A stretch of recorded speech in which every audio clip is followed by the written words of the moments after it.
Hey everybody, this is Jack with Vacationeeze, and I'm back on part two with Charlie and Mackenzie about how they planned their destination wedding at El Dorado Royale and El Dorado Casitas. So hopefully you found part one interesting. Here's some more good info for part two. Thanks for watching the videos. So I think originally it was meant to be at Gazebo 55, so all the On way at the Fuentes end Beach. on Okay. Fuentes Beach. Yep. So Gazebo 55 and then the reception at Fuentes Beach. But Yeah. and all of that was open on the beach and exposed. Yep. And it turned out the one day that it rained was the wedding day, which Yeah.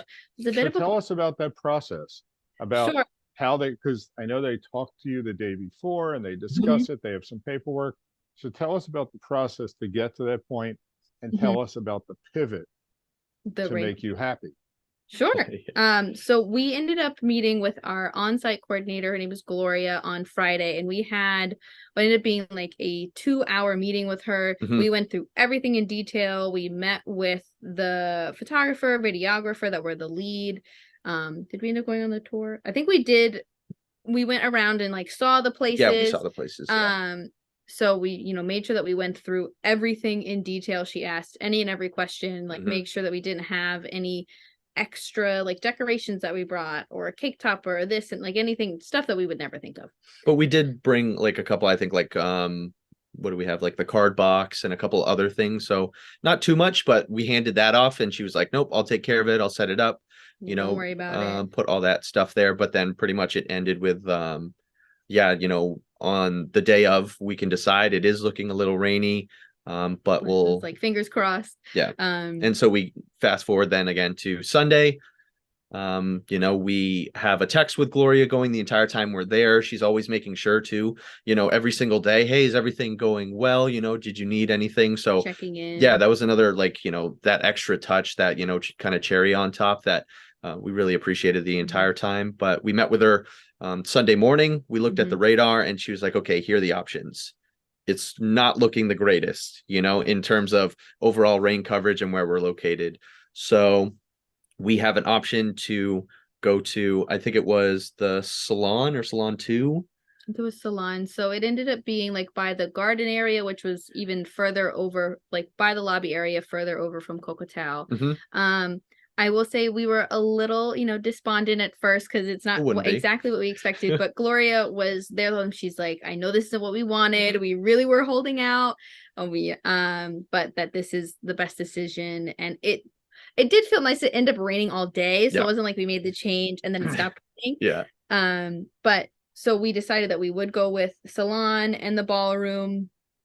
And of course, at first I'm like, I don't know how this is gonna look, how this is gonna come together. This is not what we expected, but had to kind of give it up to Gloria. What was nice is that we said, okay, this is what we're gonna do. She was like, all right, we are gonna take care of it. We had like planks planned for on the beach. She's like, we're not going to use that because it doesn't make sense on the tile, and we'll give you these big light up love letters, that was as a comp to kind of cover for that. And then she took us back and they took care of everything. So I will say, out of every wedding that I've been to and every wedding I've been a part of, I was the least stressed bride. Wow. So I will say that. So, we said yes, and then just they took care of it. My girls came and we actually got the bridal suite at the spa. At the spa. So we did that. That was special. Very nice. So I think it was only about like $400 extra, and I highly recommend it. It was really, really nice. You got the whole floor. And I did end up paying like as a gift for my girls to get their hair and makeup done. So everybody had their own stylist. So they took us, they golf carted us to the bridal suite. We got there, pampered, got all our hair and makeup done. And How about the groom? What did he have to do at this point?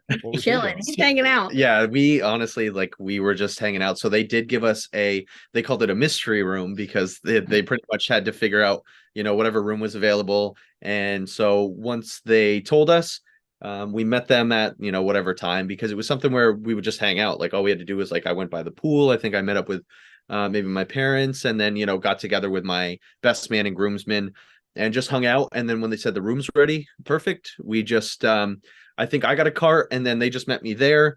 And then, we got food, we got drinks, and we just hung out in in a, I think it was a junior suite.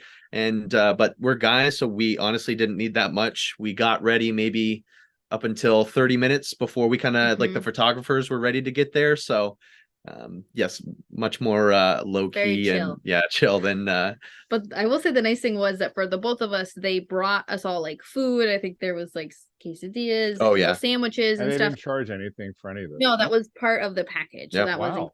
So that was really nice. I think that we also, at least like at the spa, we got like little petit fours and macaroons and champagne. So there's like the extra level since like we had upgraded for the bridal suite. I recommend for people LED dance floor all the way. Cool. Everybody like they were like, oh, look at it, and it's like, you know, it's flashing, it's going. So they loved it. Yeah. So here's a question I get, and I'll look forward to your answer on this. So brides and grooms were always saying to me, I want my wedding to go on forever and ever and ever. I'm going to pay extra to have it extended. And as you know, if you were outside, you couldn't have done that because of the resorts have noise curfews or sound curfew. Being in a ballroom, you can dance until the night away. So tell us about, you know, did everybody stay late or did you go someplace so you didn't spend money on an after party? Because I'm always trying to give people advice. Don't spend money on an after party because with so many different bars and restaurants and stuff to do at these resorts at night, it's easy just to say, hey, everybody, go back and change and meet us at. But tell us what you did. We did something pretty similar. I mean, I would say for us, I know we've been to other weddings here that it ended at 10. So the wedding itself like ended at 11. So it's even later than what we were typically used to. And then even the MC or the DJ at the end was that, you know, the party's closing here, but you can go to Guacamayas bar. They're open till 1:30 a.m. And that's what we did. Yeah. So, I mean, you know, the food was amazing. So we pretty much tried not to overeat. And then my family, her side of the family, and then all our friends and cousins, we just love a good dance floor, which is also why we splurged on the LED. We knew that we were going to get our money's worth there. And pretty much we stayed on it the entire time. After the food. So yeah, after that, like Mackenzie said, we went to Guacamayas, and yeah, that's another like that was like the main central place to be at the end of the night, and it stayed open like it's like 1:30 something. Yeah, pretty late. Which, you know, we're not spring chickens anymore. So even then we were like, okay, well, we'll wrap it up. You know, we're not trying to close down the place, but it was great. Everybody either changed or we just went straight there. And everybody, you know, drank a little bit more. They had live music going, and then once the live music events finished, they just had, you know, pretty much either a speaker or DJ, so there was always music playing as well. And then a club feel, which was also clutch there, they had like a street taco cart. That was so great. You always had those like late night munchies, and that was perfect. Scale 1 to 10, how was the planning experience with the wedding department at the resort? I would say like 9, 10. Like it was very good. Yes. So yeah 9. Okay. And on a scale of 1 to 10, how was the wedding operation team? In your case, you mentioned Gloria. What would you give her as a rating? I mean, I feel like Gloria was. Oh yeah, 100% a 10. Great. Just the pivot was amazing. So and I mean, just the fact of not having to be asked any questions, like everything went to Gloria. She took care of everything, directed everyone, made sure we stayed on time, made sure we had food. Like it was definitely, she's very on point, and like it's flowed very seamlessly. Is there anything that you would do differently related to wedding planning and the wedding experience if you planned another destination wedding for yourselves? Yeah, I mean, I loved it all. I wouldn't have, nothing that like pops out. I feel like it went so well, and the thing for us is that we kind of picked everything we wanted, and for us, we did get to make that decision of if we're gonna do this, we're just gonna kind of ball out. And you know, he wanted a very specific bar sign. We paid $700 for the bar sign. You know, that was. But even after doing that, like you said, like that's where they get like, okay, the LED floor is a little more expensive. We got like the bar decoration and like the sign where it was all lit up with light bulbs and stuff. But we were comparing it to, you know, what on average is like a New England wedding, and we cut that in half, even with the, you know, the open bar and the the Mexican food. lindo The food. Everyone loved the food. menu. I Yeah. mean, I guess our answer to that question is we probably wouldn't. Yeah. change Sorry. We anything. kind of. So there's nothing you would change if you did it again. I don't think so. Stay longer and don't Stay come back. Stay longer. I like that. Stay longer. What was the feedback you got from them? Not about your wedding. Again, Mhm. we know how amazing that was. Yeah. But just overall about the vacation experience, the resort you chose. Give us some of the feedback. It was all very positive. Yeah, you go first. I will say people loved the spa, like I had a couple people that did the massages. They really enjoyed that, or did the water journey. Really enjoyed that aspect. I think that a lot of just constantly having, food available, drinks available. They loved all the different pools.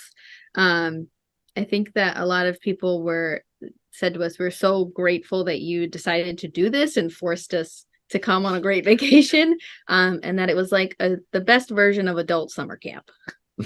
I like that. The best version of adult summer camp. So yeah, That a one lot I of remember. people, including ourselves, that haven't been to like an all-inclusive resort like that. So that type of service on top, like, because I don't think you would get that at other ones based on the reviews that we were watching for different resorts. It's like that level of service was a little, Bumped up. yeah, bumped up. And so like another big one from people was the room service, the 24/7 room service. Like you could just call up, I would want a pizza, or I want a burrito, or something like that, French fries, and people could get that. My parents loved that. They were in the Casitas side. It was more quiet, and they could just call up and get that delivered. They'd go to your door.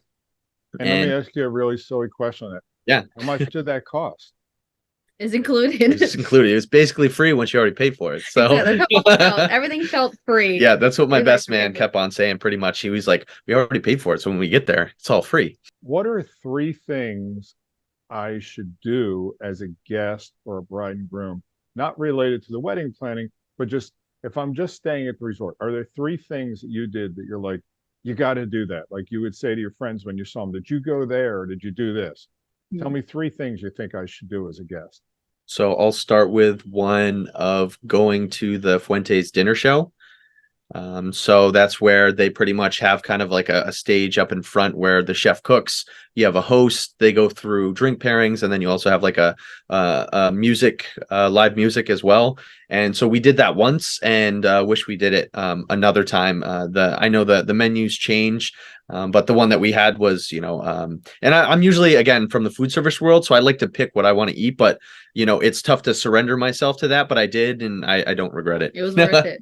It was the fire menu, which I think was Thursday night. So yeah, we recommend that one. I would say the next thing is, if you enjoy a good party, go to Guacamayas. It was a great time. Especially like with friends and guests, and just they also had lots of different shows there too. Couldn't tell you what they were called. I say get massages there. Oh yeah, get massages on the beach. Yes, get the whatever Sky Terrace thing, whatever Terrace Sky massages with the hut. Yeah, I can't remember over the beach. It was nice. Like you got the waves crashing, a little bit of breeze, and we did it as like a couples massage. It was very nice. So at any point, I mean, you had parents and grandparents, right? So at any point, did you hear of anybody complain that they were bored?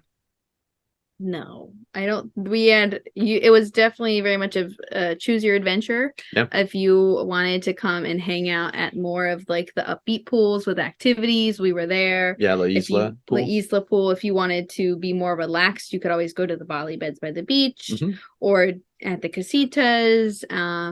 But I don't think if somebody was bored, it was because they wanted to be. It was never that they felt that there wasn't anything to do.